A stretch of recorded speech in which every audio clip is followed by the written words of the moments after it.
নমস্কার, আমি বিশ্বজিৎ ব্যানার্জি। আজকে রূপালী ব্যানার্জি তার নিজের কণ্ঠে আপনাকে শোনাবে এক অদ্ভুত গল্প। নাম তার ননভেজ। গল্পের নামটা যতটা সুস্বাদু, গল্পটা শুনতে অতটাই ভয়ঙ্কর হতে চলেছে। গল্পটা শোনার আগে ঘরের লাইটটা বন্ধ করে নিন,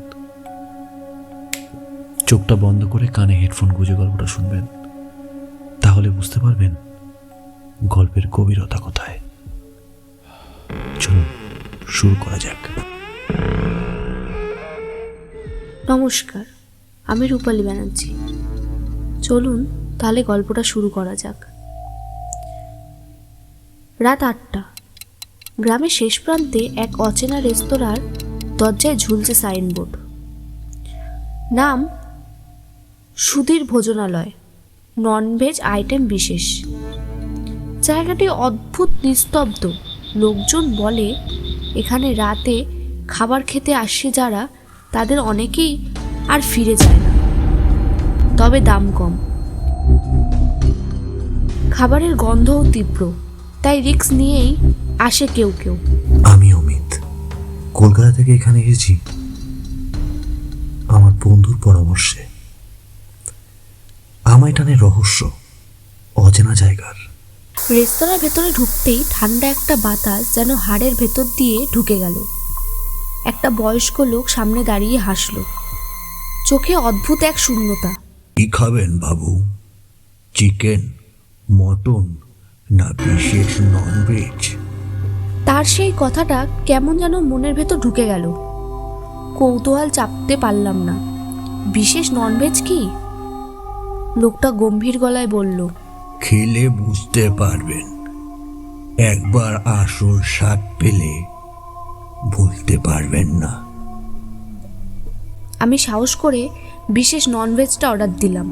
রান্নাঘর থেকে অদ্ভুত এক গন্ধ আসছে, মশলা আর কাঁচা মাংসের কেমন একটা কটু গন্ধ। প্লেট আসতেই আমার শরীরে কাঁটা দিয়ে উঠল। খাবারের মধ্যে যেন অদ্ভুত কিছু মেশানো আছে, এক অবিস্মরণীয় গন্ধ। চিকেনের টুকরোগুলো কেমন যেন ঠিকঠাক লাগছে না। আমি পাশের এক লোককে দেখলাম চুপচাপ খাচ্ছে। খাবার শেষে তার মুখে কেমন এক অদ্ভুত বিস্ময় আর একটা চাপা আতঙ্ক।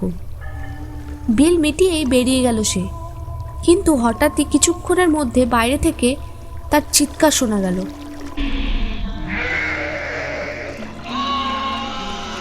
এটা কি? এটা কি ছিল? এটা কি শুনলাম? রেস্তোরাঁর মালিকের মুখে সেই একই অদ্ভুত হাসি। আমাকে বলল, গন্ধ পছন্দ হয়েছে তো বাবু? আমার মনে হলো খাবারের মধ্যে কিছু একটা ছিল। হঠাৎ মনে পড়ল গ্রামের কিছু নিখোঁজ লোকের কথা। তাদের কেউ ফিরে আসেনি। গলার মধ্যে খাবারটা যেন দলা পাকিয়ে উঠল। প্লেটের দিকে তাকিয়েই দেখি মাংসের টুকরোগুলো যেন মানুষের আঙুলের মতন দেখতে। আমি দৌড়ে বেরোতে গেলাম, দরজা যেন ভারী হয়ে গেছে। মালিকের গলা পেছন থেকে শোনা গেল, খেয়ে ফেলুন বাবু, নইলে আপনাকে মেনতে রাখতে হবে। চারপাশের মানুষগুলো এক এক করে তাকাচ্ছে। তাদের চোখ ফাঁকা, শূন্য, যেন তারা সব এক একটা অর্ধেক খাওয়া আত্মা। এবার বুঝলাম রেস্তোরাঁয় বিশেষ ননভেজটা কি। আমি দরজায় ধাক্কা দিতে লাগলাম, কিন্তু দরজাটা এক চুলও নড়ল না।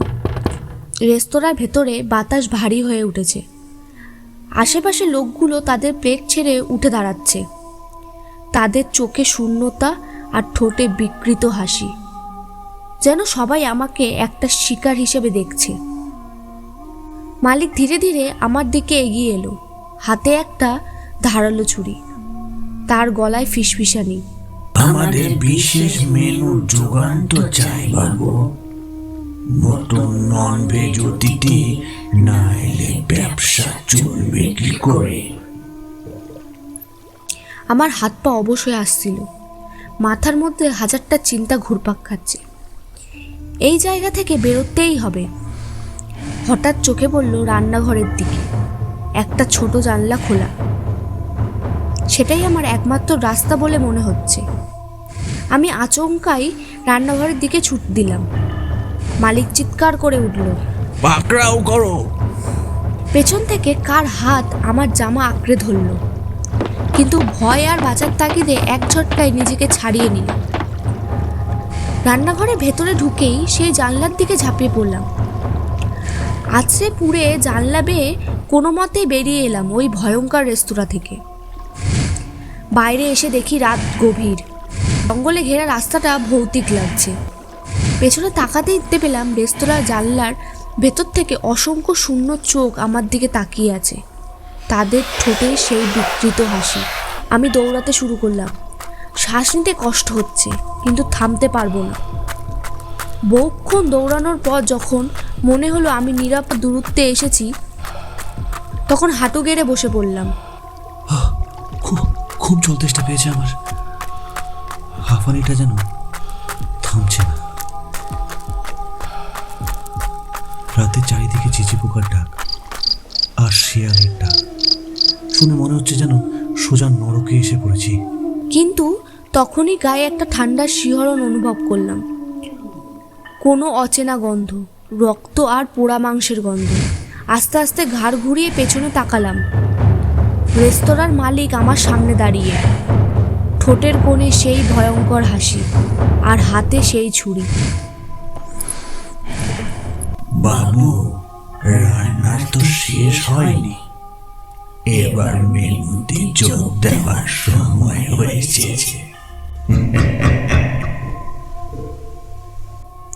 আমার গলা থেকে কোনো আওয়াজ বের হলো না। অন্ধকারটা যেন আমাকে গিলে ফেলছে। অন্ধকারের ভেতর থেকে আস্তে আস্তে আমার চেতনা ফিরল। শরীরের প্রতিটা পেশি ব্যথা যেন জ্বলছে। ঠান্ডা মেঝের ওপর শুয়ে আছি। চোখ খুলতে দেখতে পেলাম আমি একটা ছোট্ট ঘরের মধ্যে বন্দি। জানলাগুলোতে মোটা লোহার শিক। ঘরের কোণায় একটা কুয়াশাচ্ছন্ন আয়না ঝুলছে।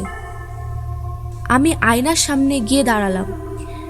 নিজের প্রতিবিম্বটা দেখে শিউরে উঠলাম। আমার গলার কাছে গভীর ক্ষতর দাগ, চোখের তলায় কালি, আর মুখটা মোমের পুতুলের মতন ফ্যাকাশে। আমি কি বেঁচে আছি নাকি কিছু একটা ভুল হচ্ছে? পিছন থেকে ভেসে এলো সেই পরিচিত গলা, তো জানাই হলো, এবার আপনি এই রেস্তোরাঁর স্থায়ী অতিথি। আমি ঘুরে তাকালাম। মালিক দাঁড়িয়ে নেই, দাঁড়িয়ে আছি আমি নিজেই। আমার মতন দেখতে আর একটা আমি, সেই ফাঁপা চোখ, ঠোঁটে সেই অদ্ভুত হাসি। আমার ভেতরটা হিম হয়ে গেল। আপনার পালা শেষ, এবার আপনাকে বিশেষ নন ভেজ দিতে হবে। নতুন মাংসের যোগান পেতে আপনাকে অন্য শিকার আনতে হবে বাবু। আমার মাথায় ঝড় বয়ে গেল। এখান থেকে বেরোতে হলে আমাকে কাউকে নিয়ে আসতে হবে। আমি বাঁচতে চাই, কিন্তু তার জন্য আরেকজনকে এই নরকে টেনে আনতে হবে। আমার মন আর বিবেকের মধ্যে যুদ্ধ চলছে, কিন্তু বাঁচার ইচ্ছে প্রবল। দরজা খুলে দেওয়া হলো। ঠান্ডা হাওয়া লাগলো মুখে। রেস্তোরাঁর বাইরে সেই চেনা পৃথিবী, কিন্তু আমি জানি এখান থেকে বাঁচার একটাই উপায়, আরেকজনকে এনে এই অভিশপ্ত জায়গায় শিকার বানাতে হবে। আমি এখন মুক্ত, কিন্তু এখন কি আমি আর মানুষ আছি, নাকি নতুন শিকার খোঁজার এক শিকারী? রেস্তোরাঁ থেকে বেরিয়ে গ্রামের পথে হাঁটতে শুরু করলাম। রাত গভীর, চারপাশ নিস্তব্ধ। পায়ের নিচে শুকনো পাতার মচমচে শব্দ যেন চিৎকার করে আমার অপরাধ ঘোষণা করছে। বুকের ভেতর একটা অস্বস্তি, কিন্তু মাথার ভেতর কেবল একটাই কথা ঘুরছে, বাঁচতে চাইলে শিকার আনতে হবে। হঠাৎ দূর থেকে ভেসে এলো এক তরুণের কণ্ঠ। আচ্ছা দাদা, এই রাস্তায় কোনো খাবারের দোকান পাওয়া যাবে কি? আমি থমকে দাঁড়ালাম। ছেলেটার বয়স 20 থেকে 22। শহর থেকে এসেছে মনে হচ্ছে। চোখে কৌতূহল আর মুখে হালকা হাসি। আমার কণ্ঠস্বর শুকিয়ে গেছে, গলাটা ভেজা কাঠের মতন খটখটে লাগছে। হ্যাঁ, সামনেই আছে সুধীর ভোজনালয়, খুব ভালো ননভেজ পাওয়া যায়। এই কথাগুলো বলতে গিয়ে আমার ভেতরে একটা তীব্র অস্বস্তি টান দিচ্ছিল। ছেলেটা খুশি হয়ে বলল, ধন্যবাদ দাদা, অনেক রাত হলো তো, আসলে খিদেতে আর থাকতে পারছি না। ওর মুখের হাসিটা আমার চোখে বিদ্ধ হচ্ছিল। আমার মনে হচ্ছিল এই ছেলেটা যদি জানতো তার সামনে কি অপেক্ষা করছে। ছেলেটি এগিয়ে যেতে লাগলো। আমার হৃৎপিণ্ড যেন মুষ্টিবদ্ধ হাতের মধ্যে ধীরে ধীরে পিষে যাচ্ছে। আমি কি পারবো আর একটা প্রাণকে মৃত্যুর মুখে ঠেলে দিতে? হঠাৎ পেছন থেকে ছেলেটাকে ডাকলাম, এই এই ভাই, এদিকে শোনো। সে ফিরে তাকালো। আমি গম্ভীরভাবে শ্বাস নিয়ে বললাম, দেখো, ওখানে যেও না। ওই রেস্তোরাঁর খাবারে কিছু একটা আছে, ওটা বিপজ্জনক। ছেলেটা অবাক হয়ে তাকিয়ে রইল। কিন্তু আপনি তো ভাইয়া বললেন ভালো জায়গা। ভালো নয়, ওটা একটা ফাঁদ, আর সেখানে গেলে তুমি হয়তো আর কোনোদিন বেরোতে পারবে না। কথাগুলো আমার মুখ থেকে বেরিয়ে গেল। নিজের জন্য যেন মৃত্যুর পরোয়ানা লিখে দিলাম। ছেলেটা আমার কথা শুনে ভয় পেয়ে গেল। অসংখ্য ধন্যবাদ দাদা, এই কথাটি বলার জন্য। ধন্যবাদ ধন্যবাদ। বলেই সে উল্টো দিকে ছুটতে শুরু করলো। আমি হাঁটু গেড়ে বসে পড়লাম। বুঝলাম আমি এই অভিশপ্ত চক্র থেকে বের হতে পারবো না। আমার পেছনে শীতল একটা হাত কাঁধের ওপর পড়ল। মালিকের সেই অশরীরী কণ্ঠ শোনা গেল, তুমি শিকার আনতে ব্যর্থ হয়েছ বাবু, এবার তোমার পালা শেষ। চারপাশটা অন্ধকারে ঢেকে গেল। ঠান্ডা একটা শ্বাস আমার ঘাড় ছুঁয়ে গেল। আমি জানি এবার হয়তো আমি বিশেষ ননভেজ মেনুর অংশ হতে চলেছি। থ্যাংক ইউ ভেরি মাচ গল্পটি শোনার জন্য। যদি ভালো লেগে থাকে তাহলে লাইক, কমেন্ট, সাবস্ক্রাইব করতে ভুলবে না। আর অবভিয়াসলি এফএম বাংলা সাবস্ক্রাইব না করলে গল্প সত্যি